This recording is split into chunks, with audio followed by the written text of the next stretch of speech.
galera, tudo bem? Voltamos aqui hoje para mais uma aulinha de física. Que maravilha! Vamos lá, hoje, como eu prometi para vocês, né? Vocês vão fazer a prova aí, e aí eu resolvi fazer uma revisão sobre a prova, né? Como nós vamos ver somente leis de Newton na prova, né? Somente não, né? Que são 3 leis de Newton. Então, como nós vamos ver essas 3 leis de Newton na prova, então, resolvi fazer uma revisão para vocês relembrarem tudo que já foi ensinado para vocês durante esse bimestre, tá? Então, vamos lá. Para revisar bem rapidinho, tá, gente? Porque as aulas vocês já têm lá gravadas e vocês podem vê-las a qualquer momento. Então, primeiro, vamos falar da primeira lei de Newton, que é a lei da inércia, né? Lembrando aí, gente, o que é inércia, né? Inércia é, na verdade, a tendência que o corpo tem em se manter em repouso, né, até que uma força haja sobre ele e faça ele se movimentar. Isso é inércia. E aí o que exatamente a lei diz? Ó, olha que está aqui. Todo o corpo continua em seu estado de repouso ou de movimento uniforme em uma linha reta, a menos que ele seja forçado a mudar aquele estado por forças imprimidas sobre ele. Então, a lei da inércia é exatamente isso. Um corpo ele tende a ficar em repouso até que uma força haja sobre ele e faça ele se movimentar, né? Então, vamos lá. Primeira lei de Newton já foi. Segunda lei de Newton. A segunda lei de Newton é a lei em que um corpo, quando uma força, né, faz ele se movimentar, ele adquire uma aceleração no mesmo sentido e direção dessa força, né? Foi o que a gente aprendeu na segunda lei de Newton. Então, toda vez que eu exerço uma força sobre o corpo, ele vai adquirir uma aceleração que vai, né, no mesmo sentido e na mesma direção, tá, dessa minha força, certo? E lembrando que nós temos a nossa fórmula da segunda lei de Newton, que força resultante é igual a massa vezes aceleração. Lembrando que a força resultante, né, nós já vimos lá na primeira lei de Newton, né, eu ensinei para vocês como é que a gente faz a força resultante de vetores. A massa pelo sistema internacional tem que ser sempre aqui, ó, em quilogramas, e a unidade de aceleração é sempre metros por segundo ao quadrado, tá? Então, relembramos bem rapidamente a segunda lei de Newton. Vamos lá, agora a última lei de Newton que vai cair na prova, galera. A última lei de Newton é o que a gente chama de lei da ação e da reação, né? A gente diz que sempre que eu imprimo uma força sobre um objeto, sobre um corpo, esse corpo, ele reage com uma força de mesma intensidade e direção, só que em sentido oposto à minha força que eu agi sobre esse corpo. Então, essa é a terceira lei de Newton, a lei da ação e da reação. Sempre que eu tenho um corpo, eu empurro ele, ele reage com uma força de mesma intensidade e direção, mas com um sentido oposto àquela força que eu imprimi sobre esse meu corpo, lei da ação e da reação. Aí, dentro dessa terceira lei de Newton, né, o que nós fizemos, o que nós aprendemos? Nós aprendemos alguns tipos de força, não foi? Nós aprendemos a força-peso, lembram da força-peso? Força-peso é aquela força que nós temos, né? Todo objeto que tem massa, ele tem uma força-peso, né? Que devido à gravidade que mantém a gente aqui na Terra, tá? Existe a força-peso de todos os objetos, né? E de todos os seres humanos e assim por diante. A força-peso nós vimos que a gente calcula como m vezes g, lembrando que g é a aceleração da gravidade e que na maioria das vezes a gente coloca g como 10 metros por segundo ao quadrado, aproximadamente, né? E depois nós aprendemos a força normal, aquela força de reação, exatamente terceira lei de Newton, quando tem a força de peso sobre algum objeto, uma mesa, né? O meu objeto reage, né? É a terceira lei de Newton, lei da ação e da reação. E a força de reação da força-peso, como a gente viu, é exatamente a força normal, que ela tem, como a gente falou, toda a força de reação, mesma intensidade e direção, só que em sentido oposto. Então, a força normal tem o mesmo valor da força-peso, que também a gente calcula por mg. E, por último, foi a força de atrito.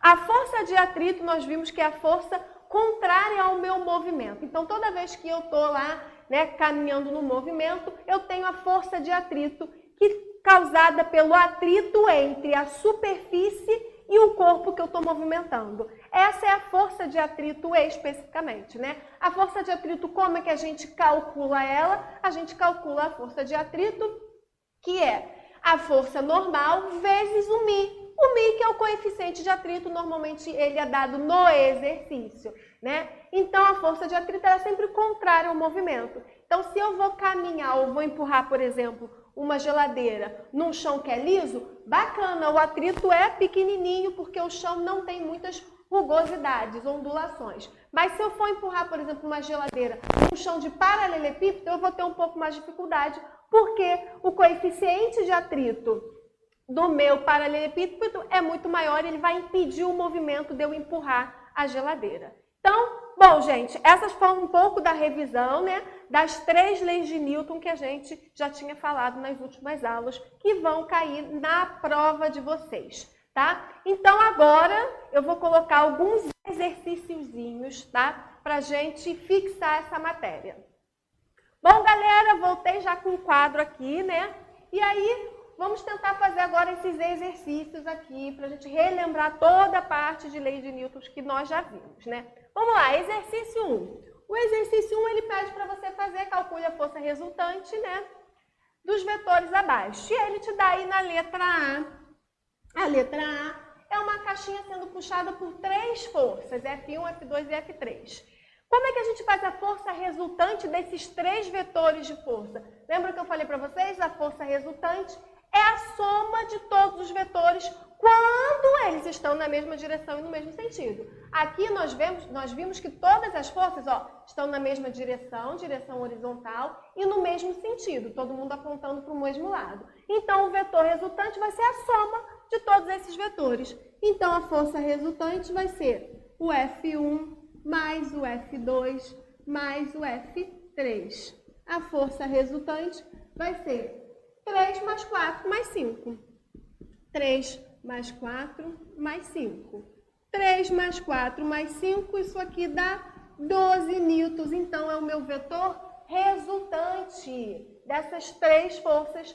Na verdade, é como se eu estivesse puxando com 12 newtons, né? O vetor resultante aponta para lá, força resultante é para lá, certo? A soma dos 3 vetores. Agora, na letra B, o que eu tenho um pouco de diferente? Que na letra B, gente, o que acontece aqui especificamente na letra B? Ó, eu tenho esse vetor aqui, tá vendo? Esse vetor F2, ele está no sentido oposto. Professora, esqueci, como é que eu faço mesmo quando está no sentido oposto? Vamos lá, que nós vamos relembrar. Primeiro, quando você tem vários vetores, o primeiro passo que você toma é olhar para vetores que estão na mesma direção e no mesmo sentido. Então, vou olhar aqui para o F1 e para o F3. Eu consigo fazer uma força resultante desses 2 vetores. Então, eu vou simbolizar aqui para vocês, ó, um vetor resultante do F1 mais o F3. F1 mais o F3. Isso aqui dá um vetor resultante, F1 com F3, 8 newtons. Só que eu continuo com o vetor no sentido oposto, de 5 newtons. Não, 5 não, professor, F2 de 4, 4 newtons. 4 newtons. Quando chega aqui, professora, como é que a gente resolve mesmo, que eu esqueci? Quando os vetores estão em sentidos opostos, ó, mesma direção, direção horizontal, mas em sentidos opostos, a gente diminui o maior do menor sempre. Então, o vetor resultante, a força resultante aqui vai ser 8 menos 4, que dão exatamente 4 newtons, certo? 4 newtons é o meu vetor resultante. Para onde ele aponta, professora? O vetor resultante, quando nesse caso específico, sempre aponta para o vetor de maior intensidade. Como 8 é maior do que 4, então o meu vetor resultante é esse aqui, 4 newtons, apontando para lá especificamente. Relembraram, galera? Precisa relembrar para a prova, hein? Não esqueçam. Vamos lá, vamos para a questão 2. Apagar aqui o quadro e vamos para a questão 2. A questão 2 aí, gente, como vocês podem ver, eu não tenho vetores, né? Eu não tenho vetores todos na mesma direção. E aí torna o exercício um pouquinho mais complicado, mas nada que a gente não consiga resolver. Eu tenho aqui, gente, especificamente, ó, vetores na mesma direção, o F1 e o F2, mas eu tenho aqui o F3 para baixo, em outra direção, coisa que a gente não tinha aqui no exercício 1. Então, vamos lá, como é que a gente resolve? Primeiro, a gente tem que resolver o mais fácil, vetores que estão na mesma direção. Vou fazer um vetor resultante daqueles que estejam na mesma direção. Então, vou pegar aqui, ó, o 60 newtons e vou pegar aqui o 20 newtons e vou fazer um vetor resultante desses vetores. Vamos lá. Vocês já aprenderam sentidos opostos, a gente diminui. Então, o meu vetor resultante, ele vai ser 60 menos 20, 40 newtons. Professor, e esse vetor resultante vai apontar para onde mesmo? Sempre no sentido do vetor que tem a maior intensidade. Como 60 é maior, então esse meu vetor resultante está para lá com 40 newtons. Resolvi o primeiro passo, vetores que estão na mesma direção. Agora eu tenho um vetor aqui para baixo com 30 newtons. Professora, como é que eu resolvo quando tem direção oposta mesmo? Direção oposta não, gente, direção com... outra direção, né? Outra direção.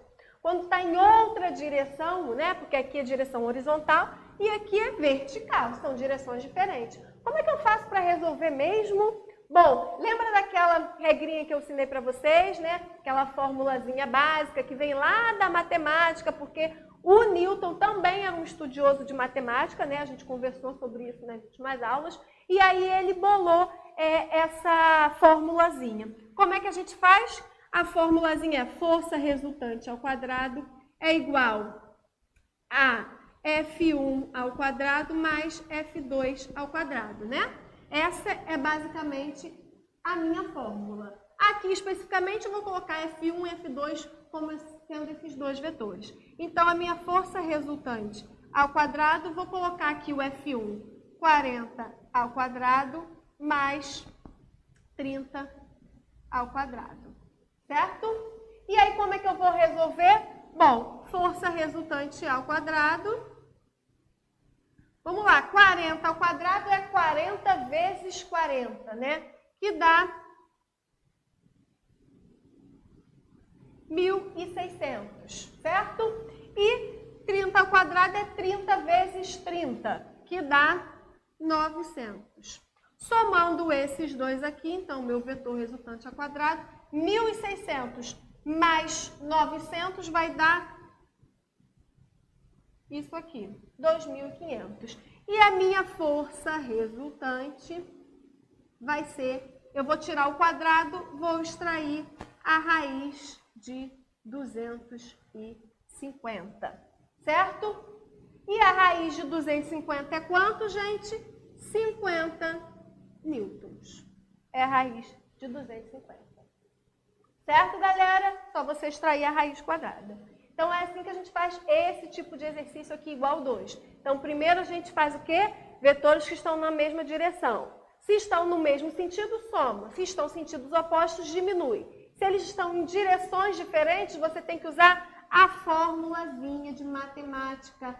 A gente descobre isso, a hipotenusa do triângulo. Lembra que eu falei para vocês? Tá? Então, tem que usar essa formulazinha. É o único jeito de descobrir esse vetor resultante. Certo?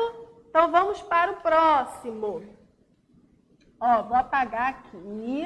E vamos para o exercício 3. Estão acompanhando tudo, né? Então, vamos lá. Exercício 3. O exercício 3 fala assim. Uma força de 80 newtons é aplicada em um corpo de massa 20 kg. Qual é a aceleração produzida por essa força? Bom, falou em aceleração, a gente usa a fórmula que tem aceleração. Qual é a fórmula que tem aceleração? Força resultante é igual a massa vezes a aceleração. Vamos ver o que ele me deu. Ele me deu a força, 80 newtons. Então, 80. Ele me deu a massa, 20 kg. 20. E exatamente o que ele quer é a aceleração. Moleza, o exercício mais fácil da prova, né? Não estou dizendo que vai ser esse, né? Mas vai ser parecido com esse. Então, vamos lá. Como é que eu faço a aceleração?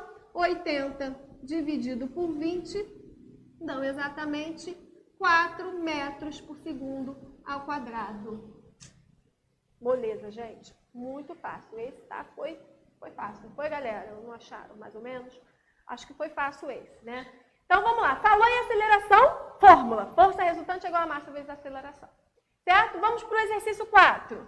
4, ele fala assim, 3 blocos A, B e C de massa MA 5 kg, MB 2 kg, MC 3 kg, estão numa superfície horizontal sem atrito. Aplica-se ao bloco A uma força de 20 newtons, constante, como indicado na figura. Qual a aceleração do conjunto? De novo, gente, ele quer a aceleração novamente. Qual é a fórmula? Qual é a fórmula?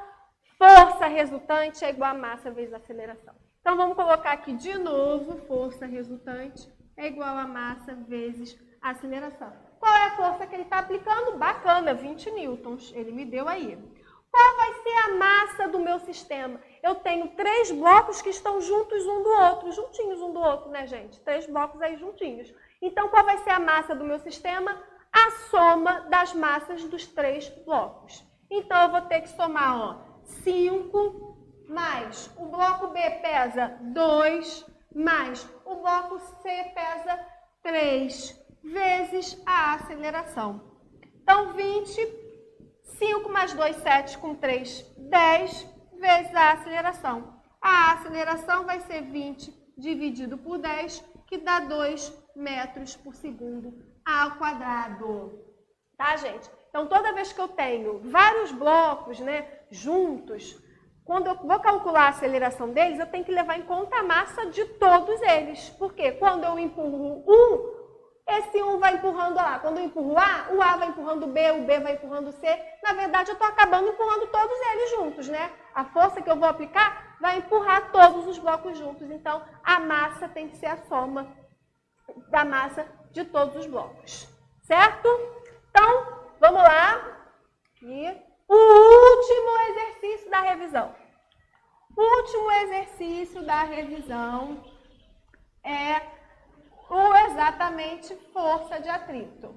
A força de atrito, tá? Lembrando que força de atrito é exatamente aquela força que impede o meu movimento, né? Então, vamos lá. Ele fala assim, sobre um plano horizontal está apoiada uma caixa de massa 2 kg em repouso. O homem puxa a caixa com uma força horizontal de 50 newtons. Não, já ia passar. Considerando que existe uma força de atrito de 10 newtons entre o chão e a caixa, gente, já vou anotar aqui. Já sei que os 10 newtons é a força de atrito. Então, o FAT é 10 newtons. Ele já me deu essa força de atrito. Dada a aceleração da gravidade igual a 10 metros por segundo ao quadrado, como eu falei para vocês, na maioria das vezes é 10 mesmo, responda. Qual o valor do coeficiente de atrito? Vamos lá, dessa vez foi diferente, né, dos exercícios que a gente já tinha feito. Normalmente ele pede a força de atrito. Aqui não, ele quer o valor do coeficiente de atrito. Preciso da fórmula de FAT, gente. Qual é a fórmula de FAT aí? Qual é a fórmula da força de atração?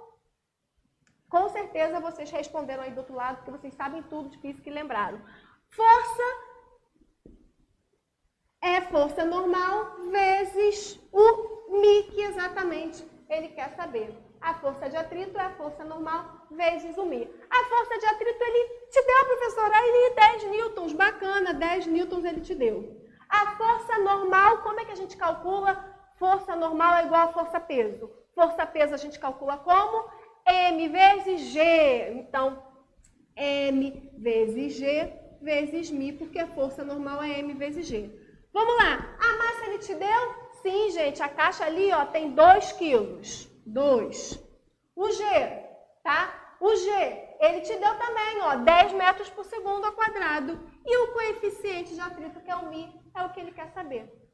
Então, vamos lá. 10, 2 vezes 10, 20, vezes μ. O que vai ser o μ? Vai ser 10 dividido por 20, a gente corta os zeros, 1 dividido por 2, o μ é 0,5, é o coeficiente de atrito exatamente entre o chão e a caixa, o que impede o movimento, tá? Se esse coeficiente de atrito for muito pequenininho, eu consigo empurrar mais fácil. Se Se ele for muito alto, eu tenho uma maior dificuldade de empurrar essa caixa, certo?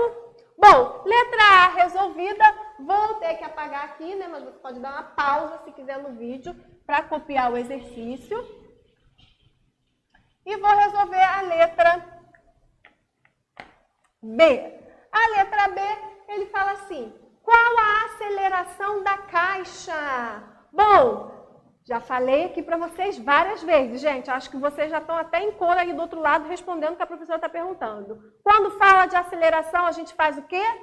Força resultante é igual a massa vezes aceleração. Então, força resultante é igual a massa vezes a aceleração. Certo? A força resultante vai ser o quê? Eu tenho duas forças. Uma puxando a caixa e a força de atrito impedindo que a caixa se movimente. Ó, vou colocar aqui para vocês. Uma força F, que ele diz que tem 50 newtons aí no exercício, e eu calculei não, porque já estava calculado, eu calculei o coeficiente de atrito. Mas não preciso calcular a FAT, porque ele já deu no exercício aí 10 newtons. Então, eu tenho duas forças. Qual vai ser a minha força resultante, então? A gente acabou de fazer lá no primeiro exercício, né? Vetores, mesma direção em sentidos opostos, a gente diminui. Então, a minha força resultante vai ser 50 menos 10. A massa da caixa, novamente, ele já me deu ali 2 e eu descubro a aceleração. 50 menos 10, 40, 2, A. O A vai ser 40 dividido por 2, igual a 20 metros por segundo ao quadrado. É a aceleração que, quando eu começo a puxar aquela caixa ali, né, o homenzinho, a caixa vai se movimentar com essa aceleração de 20 metros por segundo ao quadrado. Tá, galera? Olha, bom, espero que vocês tenham revisado tudo que a gente viu, tenham lembrado, tá? Que acaba que as matérias que a gente já viu há 2, 3 semanas, vocês acabam esquecendo. Então, precisa lembrar, é muito importante vocês, né, terem essa revisão da matéria para fazer a prova bem, certo? Então, estamos aí finalizando a revisão da prova e na outra semana já faremos essa prova e a prova vai ser, sim, nesse estilo, tá? Da revisão, é claro que nunca é igual, né? Mas é nesse estilo de revisão para vocês conseguirem estudar. Tá bom, meus amores? Então, hoje eu vou ficar por aqui e beijo!